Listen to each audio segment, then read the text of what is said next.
Buenas tardes, iglesia, espero que estén muy bien y que a pesar de las circunstancias que estamos viviendo, que ese tiempo esté siendo de mucha bendición para sus vidas. Hoy me toca compartir con ustedes el devocional y quiero hablarles de la parábola de las 10 vírgenes que se encuentra en Mateo 25 del 1 al 13. Hace unos días estaba escuchando una prédica que se titula 5 cosas que hacer antes del fin. Y mientras yo escuchaba al predicador hablar y mientras él enumeraba esas cosas que como hijos de Dios tenemos que hacer antes del fin, surgía en mi mente una pregunta y es la siguiente: ¿realmente estoy listo yo para el fin? Es decir, si Jesús viniera esta tarde o si viniera mañana, ¿realmente estaría listo para irme con Él?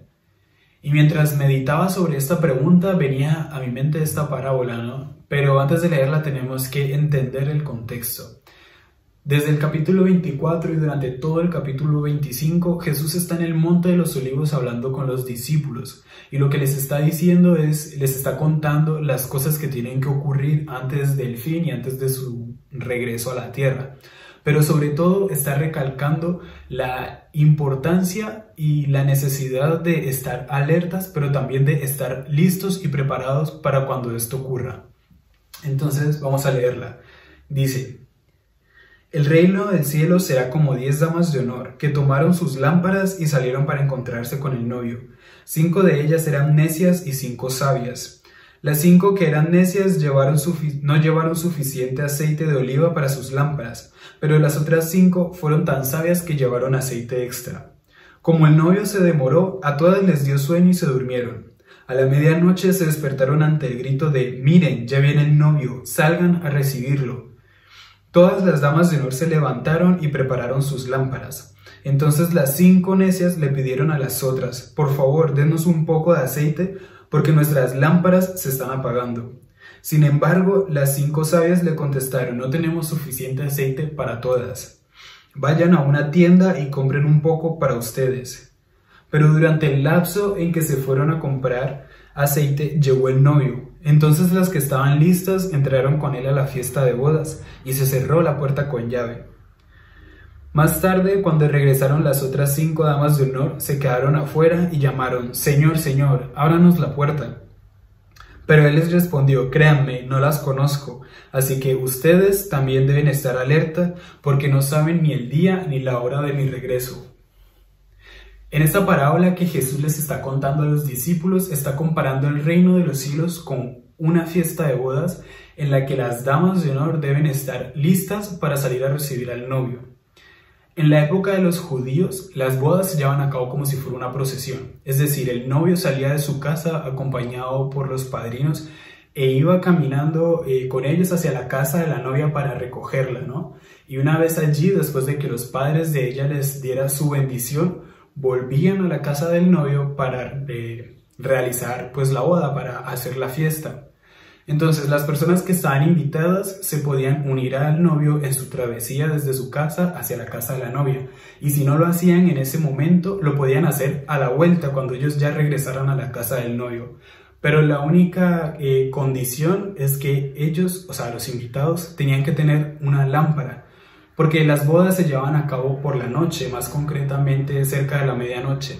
Entonces necesitaban una lámpara que alumbrara sus caminos, y si no la llevaban no podían unirse a la boda y no podían entrar a la fiesta. Entonces tenemos que entender que esta parábola es una metáfora que representa la segunda venida de Jesús, ¿no? En esta historia Jesús representa al novio que vuelve a la tierra para llevarse consigo a su iglesia.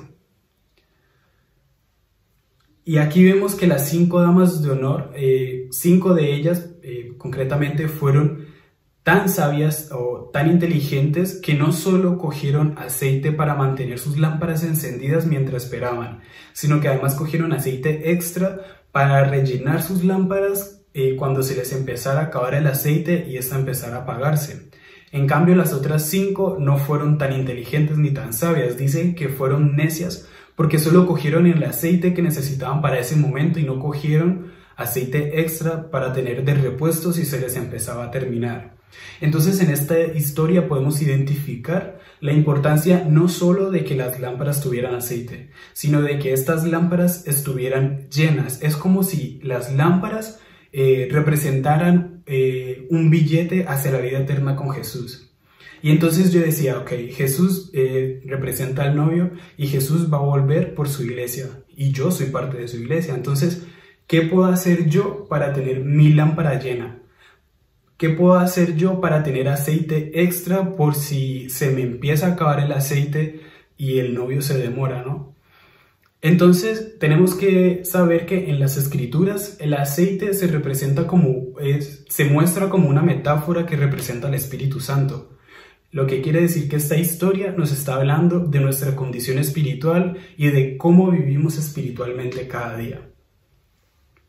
Entonces quiero que veamos 3 cosas en esta historia que nosotros podemos hacer para asegurar ese billete de avión, ¿no? En primer lugar, en el versículo 8, después de que las damas de honor se despertaran al grito de «Ya viene el novio, salgan a recibirlo», las 5 damas que son necias le dicen a las insensatas: «Por favor, denos un poco de aceite, porque nuestras lámparas se están apagando». Sin embargo, dice, las sabias les contestaron: «No tenemos suficiente para todas. Vayan a una tienda y compren un poco más para ustedes». Este versículo lo que nos está hablando es que la salvación es personal. Por ejemplo, yo no puedo ser salvo por la relación que mis padres tengan con Dios. Yo no puedo ser salvo por su fe, por la fe que ellos tengan o la confianza que tengan en Dios. Ni mucho menos puedo ser salvo por el liderazgo que mis pastores ejercen sobre mí. Porque es mi obligación y es mi deber leer la palabra cada día, buscar ser lleno de su presencia cada día. Es mi deber entregarle el control absoluto de mi vida a Dios y sobre todo es mi deber y es mi obligación dejar que sea Dios quien influencie mis decisiones en mi día a día sobre las cosas que voy a hacer o las que tengo que llevar a cabo. En segundo lugar, me llama la atención que en el versículo 12, cuando las damas de honor que son necias ya han vuelto de comprar más aceite, ellas tocan la puerta y dicen: «Señor, ábranos la puerta». Pero Él les dice: «No sé quién son ustedes, no las conozco». Y realmente esto me impactó porque pues a una boda se invita a gente que uno conoce, ¿no? Y ellas creían estar invitadas, por lo que creían que el novio las conocía. Y esto me impacta porque a lo mejor yo puedo estar viviendo esa misma situación, ¿no? Yo puedo estar creyendo que mis tiempos con Dios están siendo de gran calidad, que estoy conociendo a Dios, que Dios me conoce a mí, pero realmente me puede estar pasando lo mismo. Puede que Dios me esté diciendo: «Hey, realmente no sé quién eres, no te conozco».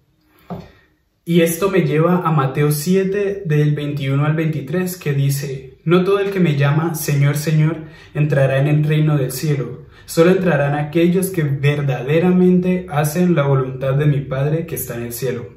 El día del juicio muchos me dirán: Señor, Señor, profetizamos en tu nombre, expulsamos demonios en tu nombre e hicimos muchos milagros en tu nombre. Pero yo les responderé: nunca los conocí. Aléjense de mí, ustedes que violan las leyes de mi Padre». Y me gusta este versículo en la versión que lo acabo de leer, en la Nueva Traducción Viviente, porque hace un claro énfasis en la palabra verdaderamente. Porque claro, yo puedo estar haciendo la voluntad del Padre, pero estar haciéndola a medias. Y es como obedecer al Padre, pero obedecer a medias. Obedecer a medias sin obedecer, al fin y al cabo es lo mismo. Además, este versículo en la versión inglesa del mensaje dice que solo entrarán al reino de los cielos aquellos que persisten en hacer la voluntad del Padre. Lo que nos está hablando de una continuidad en el tiempo. Porque, o sea, yo pude haber obedecido al Padre y pude haber hecho su voluntad a lo mejor hace una semana o hace un mes o cuando me convertí y le conocí. Pero puede que no la esté haciendo hoy y eso no sirve de nada tampoco. Es algo que tenemos que llevar día a día, que tenemos que decidir hacer día a día.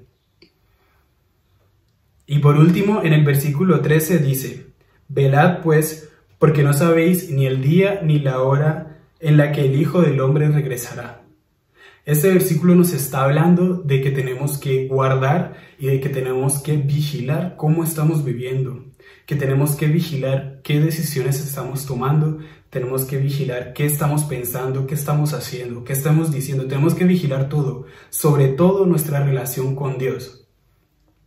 Además, me llama la atención que el verbo en este versículo, velad, está expresado en forma imperativa, por lo que no es opcional, no dice si quieren velen, dice velad, es un mandato, es algo que tenemos que hacer sí o sí.